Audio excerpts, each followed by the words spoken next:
Johnny Simmons for being with us today at CASA 0101. He's our first artist exhibiting black and white photographies, a series.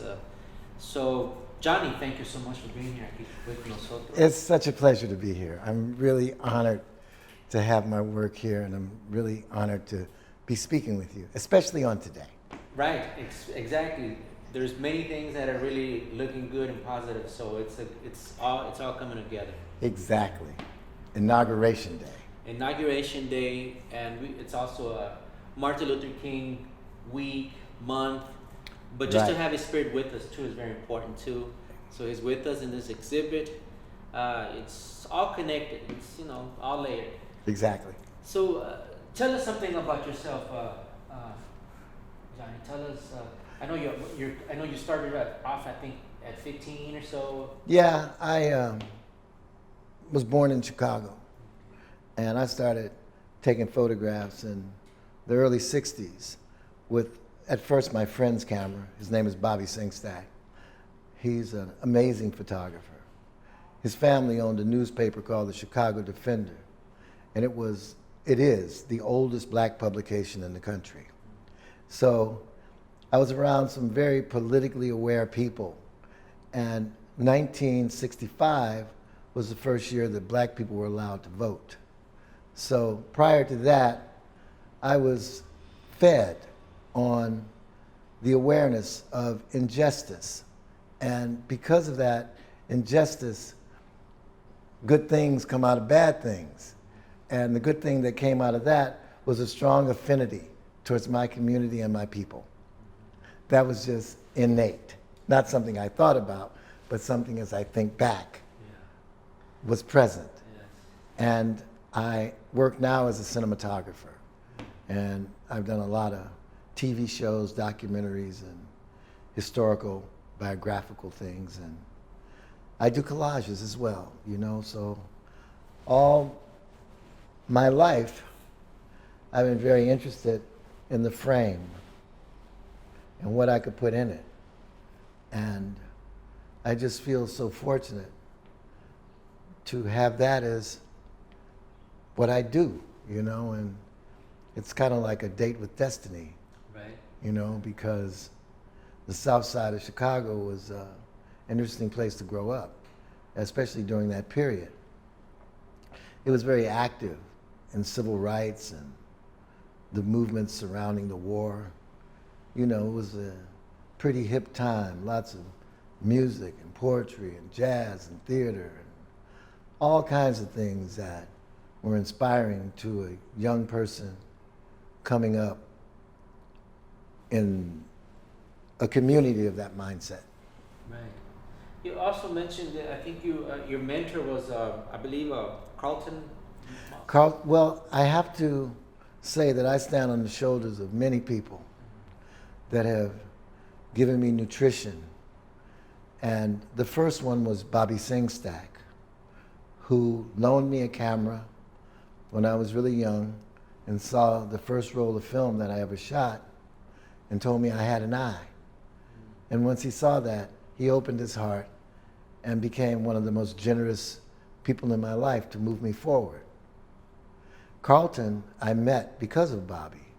I was given a scholarship to Fisk University in Nashville, Tennessee, once again the oldest educational university for black people in the country. And that's where I met Carlton.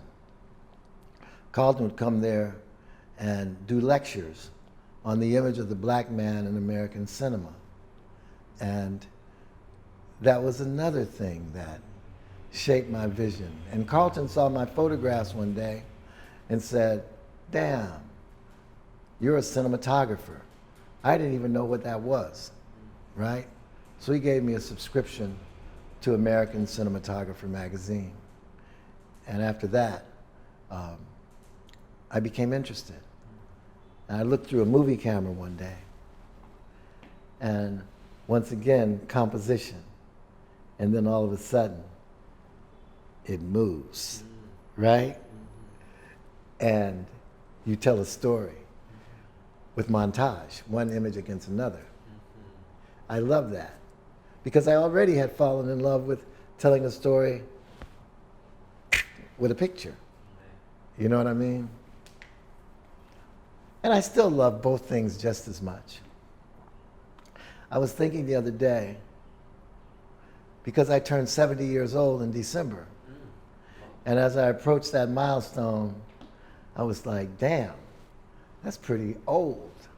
But I realized that what hadn't got old was the curiosity that I have in my heart, you know?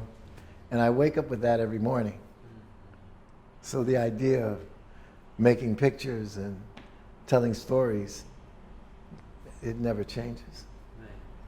Well, that's I guess that's the creative, the imagination. That's like your spot. You know what I mean? Every individual has that creative spot in Yeah. them. But I mean, your photography speaks to that curiosity, to that talent, imagination, to be able to connect with your community.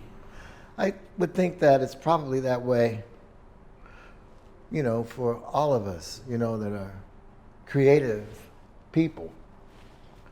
Not that everyone isn't in some way. You know, you go down that road, and at some point it just becomes a contribution. And because there's no arrival for anyone who's pursuing anything creative, and it's always a state of becoming, there's no end to it, you know? And you look back, you move forward, and someone brings it to your attention to look back. And when you look back, you realize you did some stuff. And you did some stuff that contributes to people and contributes to an idea. And I don't know, a perspective, you know? And it's just, everyone's perspective is different. This is my perspective. And it's my perspective at a particular moment. Because when I take a picture, it's a sum total of who I am at that time.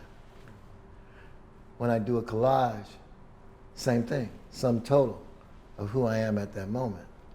And I'm sure it's like that way for musicians and painters and dancers and poets and just people in general, you know.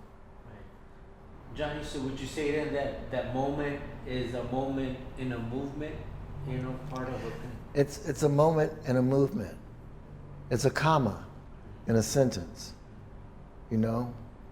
It's a rest in a piece of music. Also, you had the honor to be visited by the father of African cinema. You know, Usman Sambini. yes. Usman, Carlton had said that thing about me being a cinematographer.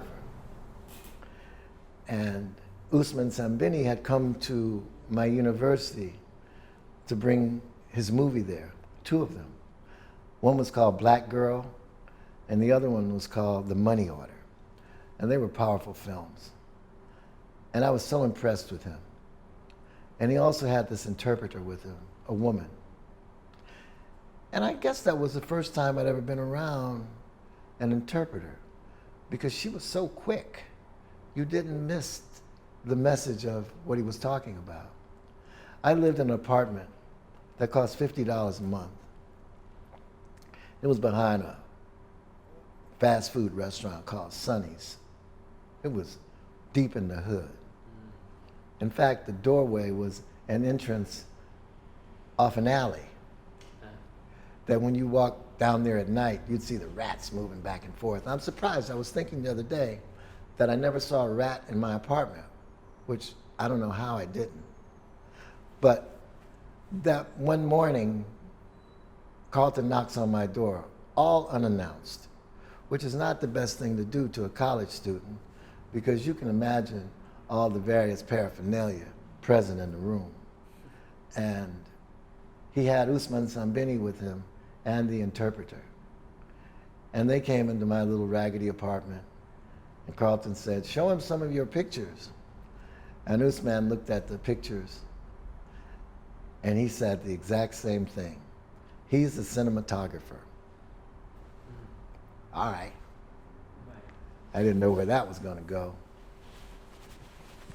But yeah, I did. I had a wonderful opportunity to be nourished by the right folks. Not just him. Fisk University was amazing.